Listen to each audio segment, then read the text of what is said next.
تو کہتے ہیں کہ نابینا پڑا ہوا تھا، دو فرشتے پرندوں کی شکل میں اس کے سینے پہ بیٹھ کے اس کے منہ میں دانہ ڈال رہے تھے، کھانا ڈال رہے تھے۔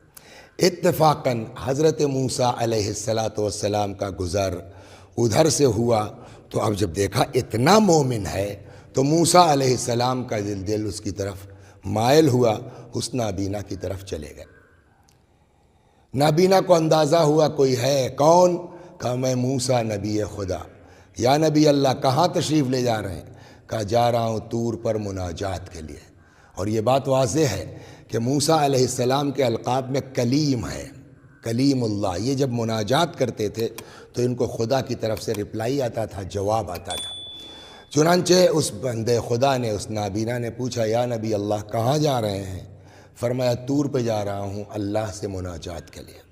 تو کہتا یا نبی اللہ ذرا میرے بارے میں بھی پوچھئے گا کہ اب یہ دیکھیے اگر ہم اور آپ ہوتے اور ہم کو اور آپ کو ایسا چانس مل جاتا تو ہم کیا پوچھواتے خدا سے؟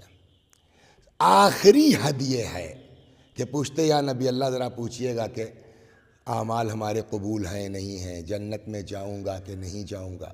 لیکن اس کو اپنے اوپر اتنا اعتبار تھا کہ اس نے موسیٰ علیہ السلام سے یہ نہیں پوچھا کہ جنت میں جاؤں گا کہ نہیں جاؤں گا، بلکہ کہتا یا نبی اللہ ذرا خدا سے پوچھئے گا کہ جنت میں میرا پڑوسی کون ہوگا۔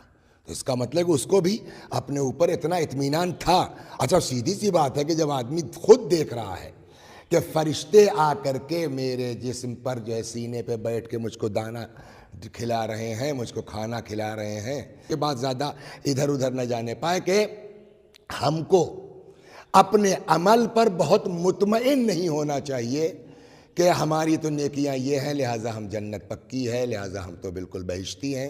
یہی ہوا اس نابینا کے ساتھ۔ جناب موسیٰ علیہ السلام سے اس نے نہیں کہا کہ جنت ملے گی کہ نہیں ملے گی، مطمئن ہے کہ مجھ کو تو فرشتے کھانا کھلا رہے ہیں، اس لیے جنت تو میری پکی ہی ہے۔ لہٰذا کہتا ہے یا نبی اللہ ذرا خدا سے پوچھئے گا جنت میں میرا پڑوسی کون ہوگا۔ جناب موسیٰ چلے گئے سلام اللہ علیہ۔ خدا سے دعا مناجات کے بعد پلٹنے لگے، آواز قدرت آئی موسیٰ میرے بندے نے تم سے کچھ پوچھا ہے؟ ہاں میرے اللہ، اس نے کہا ہے جنت میں میرا پڑوسی کون ہوگا۔ دیکھیے اتنے اطمینان کے بعد، اتنے یقین کے بعد جواب کیا مل رہا ہے اس کو؟ آواز قدرت آئی موسیٰ اس سے کہہ دو جنت میں جاؤ گے تب نہ پڑوسی کی بات ہوگی۔ موسیٰ علیہ السلام واپس آئے، وہ نابینا موجود ہے۔ خود موسیٰ علیہ السلام کو یہ غیرت آ رہی ہے کہ اس کو کیسے بتاؤں کہ تجھ کو جنت میں نہیں جانا ہے، تو بہشتی نہیں ہے۔ چنانچہ بہرحال اب پیغامبر ہیں، پیغام تو ان کو پہنچانا ہی ہے۔ لہٰذا حضرت موسیٰ سے جب اس نے پوچھا کیا ہوا یا نبی اللہ، خدا نے کیا فرمایا؟ موسیٰ نے کہا اللہ فرماتا ہے کہ تجھ کو جنت میں جانا ہی نہیں ہے، جنت میں جاؤ گے تب نہ پڑوسی کی بات ہوگی۔ نہ رویا، نہ چیخا، نہ چلایا، نہ فریاد کی۔ کہتا موسیٰ آپ دیکھ رہے ہیں فرشتے مجھ کو کھانا کھلا رہے ہیں۔ کہا بالکل۔ کہا اللہ عادل ہے، کچھ ہوں میں تبھی تو فرشتے مجھ کو کھانا کھلا رہے ہیں، اور اللہ عادل ہے، بلا وجہ کسی کو جہنم میں نہیں ڈالے گا۔ خدا اپنے بندوں پر ظلم نہیں کرتا، کوئی تو خطا میری ہوگی۔ کہا ہاں۔ کہا وہ خطا کیا ہے؟ کہا تم بتاؤ، تم تو فلاں جگہ کے رہنے والے ہو، اس جنگل بیابان میں کیا کر رہے ہو؟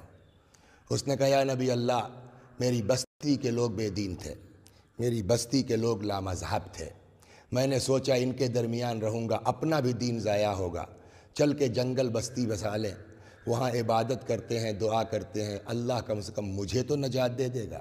موسیٰ نے کہا یہی بات اللہ کو تیری ناپسند ہوئی ہے کہ تو نے اپنی نجات کی فکر کی اور اس کے دوسرے بندوں کی نجات کی فکر تجھ کو نہیں ہوئی۔ اس نے کہا یا نبی اللہ یہی خطا ہے؟ کہا یہی خطا ہے۔ کہا مجھ کو اپنی غلطی کا احساس ہے، ایک گزارش اور ہے، ایک درخواست اور ہے۔ کیا؟ کہا آپ خدا سے، اس کو تو پتہ ہے نا کتنے لوگ سدھر سکتے تھے اگر میں اپنے وطن میں رہتا، گاؤں میں رہتا، تبلیغ کرتا، ہدایت کرتا، ارشاد کرتا، تو اس کو تو پتہ ہے نا کہ کتنے لوگ سدھر سکتے تھے۔ آپ خدا سے کہیے میرے جسم کو اتنا وسیع و عریض کر دے کہ میں پوری بستی کا عذاب اکیلے چکھنے کو تیار ہوں، مجھ کو اپنی غلطی کا احساس ہے۔ موسیٰ علیہ السلام واپس آئے، فرمایا اب تیری جنت پکی ہے۔ اس نے کہا یا نبی اللہ میں نے تو ابھی کوئی کام نہیں کیا، یہ اچانک کیسے؟ کہ تیری نیت بدل گئی ہے، کل تک تجھ کو صرف اپنی فکر تھی، آج اللہ کے دوسرے بندوں کی بھی فکر ہو گئی ہے، اس لیے اب تیری عبادت بھی قبول ہے، تیری ریاضتیں بھی قبول ہیں۔ اس واقعے سے کیا سمجھ میں آیا؟ اکیلے مومن ہو جانا یہ ہنر نہیں ہے، اکیلے متقی ہو جانا یہ کافی نہیں ہے، جب تک کہ اپنے ساتھ ساتھ انسان اپنے اہل و عیال کی نجات کی فکر نہ کرے۔